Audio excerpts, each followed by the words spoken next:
বেসন ছাড়াই বানিয়ে নিয়েছিলাম ডিম আলুর চপ, আর যেটা খেতে বিকেলে বেশ ভালো লাগে চায়ের সাথে।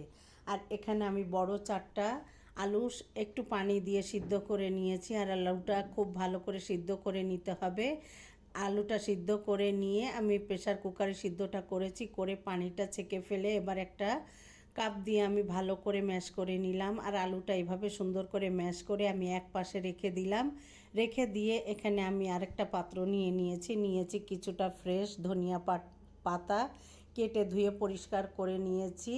নিয়ে এখানে আমি দিয়ে দিলাম একটা পেঁয়াজ কুচি, সাথে দিয়ে দিলাম কিছুটা শুকনা মরিচ টেলে গুঁড়ো করে রেখেছিলাম, এটা কাঁচা মরিচ দিলাম, পেঁয়াজের বেরেস্তা দিলাম, স্বাদ মতো লবণ, গরম মশলার গুঁড়া, আর দিলাম ফ্রেশ কিছুটা সরিষার তেল। দিয়ে এবার হাতের সাহায্যে খুব ভালো করে কষলে মাখিয়ে নিচ্ছি। সমস্ত উপকরণগুলো খুব ভালো করে মাখাতে হবে। খুব ভালো করে মাখিয়ে নিয়ে আমি আগে থেকে যে আলুটা সিদ্ধ করে রেখেছিলাম এই আলুটা এখানে দিয়ে দিলাম। দিয়ে খুব ভালো করে হাতের সাহায্যে সমস্ত উপকরণের সাথে আলুটাও মাখিয়ে নিচ্ছি। আর এভাবে আলুটা মাখিয়ে সকালে আলু পরোটার, আলু পুরি বা সন্ধ্যাবেলার নাস্তায় আলুর চপ, ডিমের চপ খুব ভালো হয়। আর আজকে কিন্তু বেসন ছাড়াই আমি এই ডিম আলুর চপটা বানাবো। এখানে কিছুটা টোস্টের গুঁড়ো আমি যেটা হাতে বাসায় করে নিয়েছি, এটা করে এক পাশে রেখে দিয়ে এবার 2টো ডিম ভেঙে নিলাম।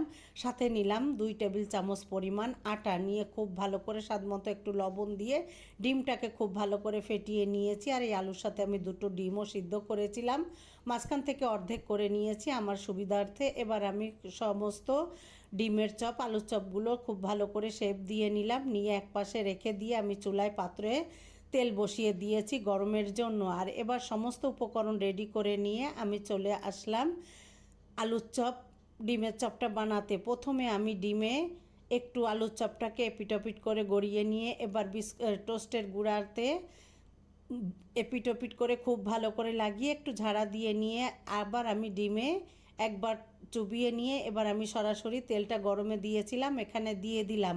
মিডিয়াম টু লো আঁচে রেখে আমি প্রায় 5 থেকে 7 মিনিট ভেজে নিয়েছি। আসলে আমার বাসায় একটু কড়া পছন্দ করে, তাই আমি একটু বেশি লাল করে ভেজে নিলাম।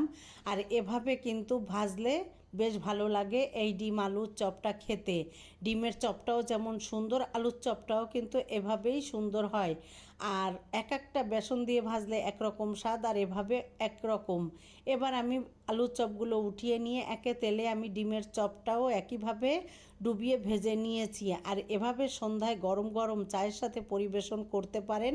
আমি কিন্তু আমার বাসার সবার জন্য বানিয়েছিলাম, অনেক ভালো হয়েছিল খেতে। আর পরিবেশনটা যার যার নিজস্ব পছন্দ অনুযায়ী করতে পারেন। আমি শসা দিয়ে পরিবেশন করেছিলাম, আর দেখতে যেমন লোভনীয়, খেতেও কিন্তু অনেক বেশি মজার হয়েছিল। যারা এভাবে বানান তারা তো জানেন, আর যারা খাননি একবার হলেও এভাবে বানিয়ে খেয়ে দেখবেন। সবাই অনেক ভালো থাকবেন। আসসালামু আলাইকুম।